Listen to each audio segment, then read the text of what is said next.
Mr. Speaker, sir, it's a great honor and privilege for me to appear before this House. I have fond memories of the 10 years I spent as a member of this House. I feel honored and gratified to be back. The only disadvantage is I cannot sit at the place where I used to sit. But other than that, I'm good.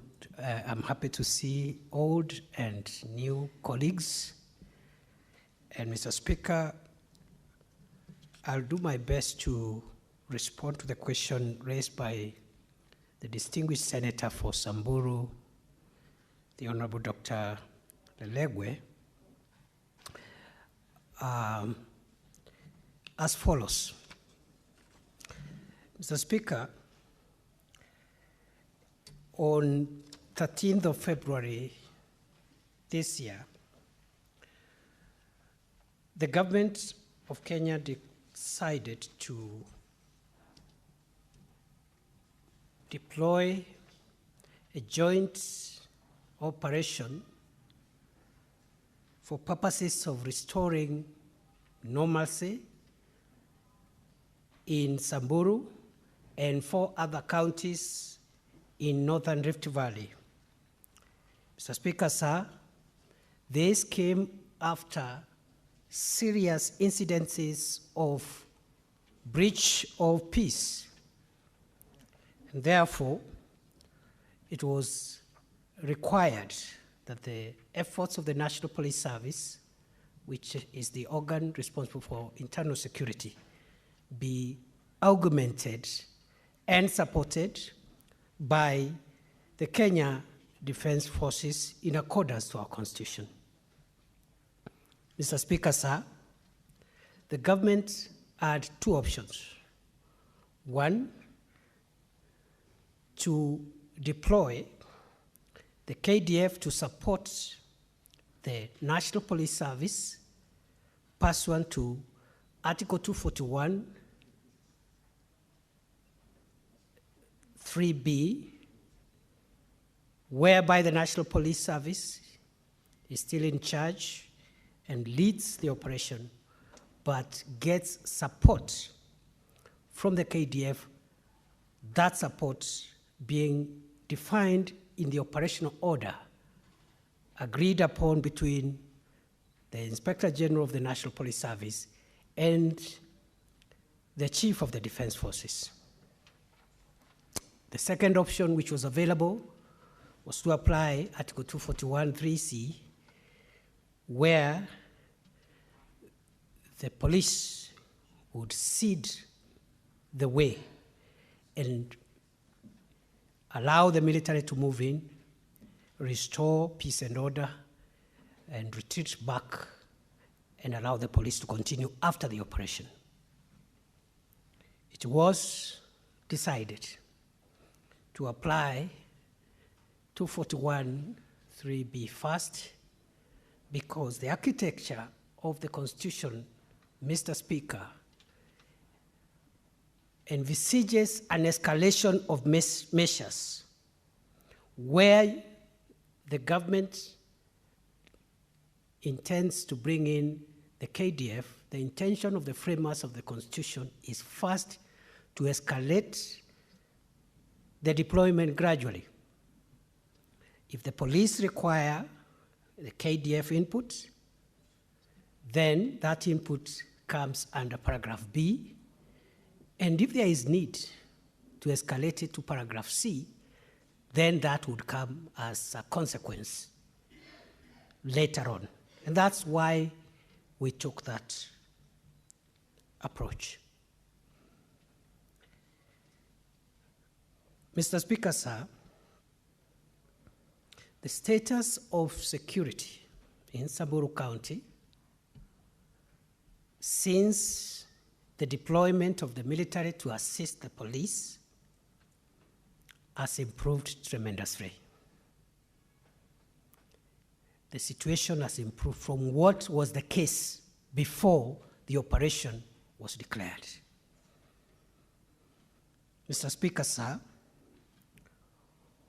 we immediately identified certain parts of Samburu County and the other 4 counties which were being used to hold or to hold and hide bandits. And we asked members of the public to vacate from those places. And this, for the information of the House, Mr. Speaker, these are not habitual places of residence. In fact, the mischief we were trying to cure is that we had established that after stealing livestock, these bandits would retreat to very remote caves and gorges, which are not places of habitual residence. Hide there, and they could survey or try and track what we had, the rest of our agencies were doing and the rest of the public, and plan further attacks from there. But they had invited what we considered perhaps members of their families. So we established their women and children holed up in those caves and gorges. And that's why we gave the kind of orders we gave after declaring these places disturbed and dangerous. The situation has improved.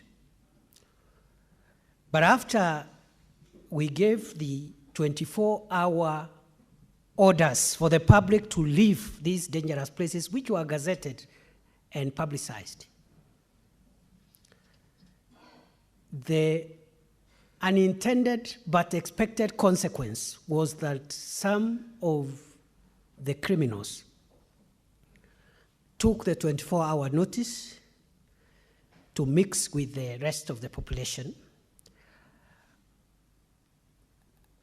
because after 24 hours, we were able to dominate all the places we identified. And I can report to the House today, Mr. Speaker, that all the places, the caves, the gorges, the ravines, all the places that were being used as hideouts for bandits in Baringo, Laikipia, Samburu, Turkana, and West Pokot counties, and Elgeyo Marakwet, those places are clean, have been cleared and dominated by security forces.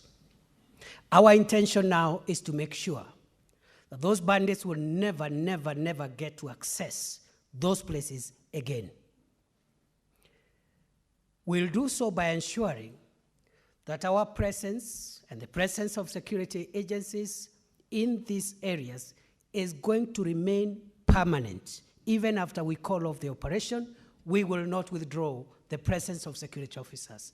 They will dominate those areas and make it impossible for bandits to retreat to the Corcoran Hills in Baringo, Tandare Valley, the Pura Valley, Malaso Escarpment, and all the gorges and caves that were identified.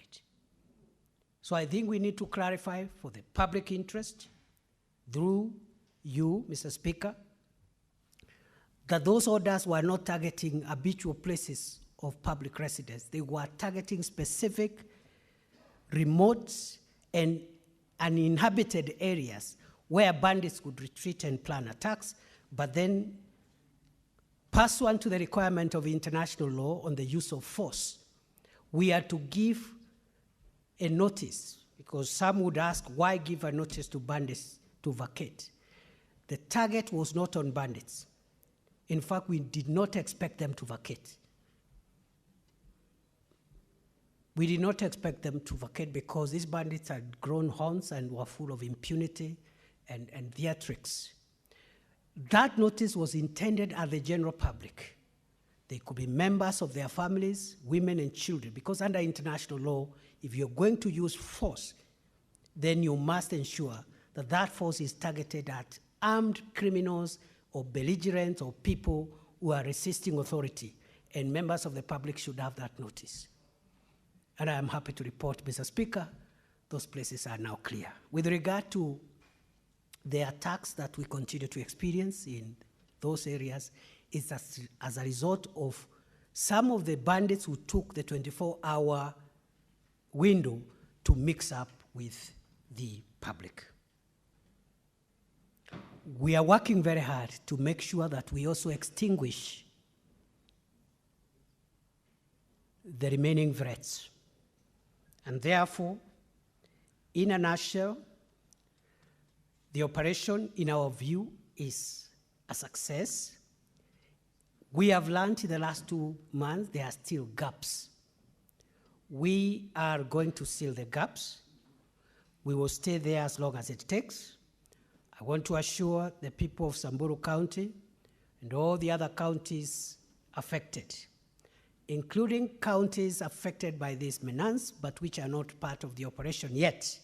I want to assure them the crime of violent cattle theft, rustling, banditry, and visiting terror on the public by criminals, we will make sure that that culture and that practice is finished and it will be part of the history of Kenya.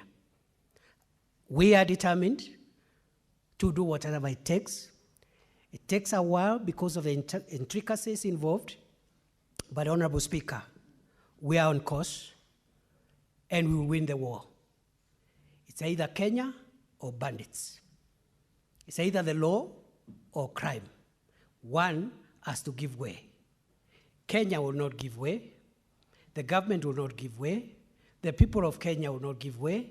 Bandits, criminals, have to give way. Honorable Speaker, with regard to the second part of the question, I would like to respond as follows. The measures that we are taking, other than the military and police action to flush out criminals, includes improving our intelligence so that we work on intelligence based and intelligence-led security. We've made great strides in strengthening multi-agency intelligence sharing, even within the organs of the national security. Within the National Intelligence Service, National Police Service, other agencies that are involved in the security of our country, we are investing heavily on intelligence.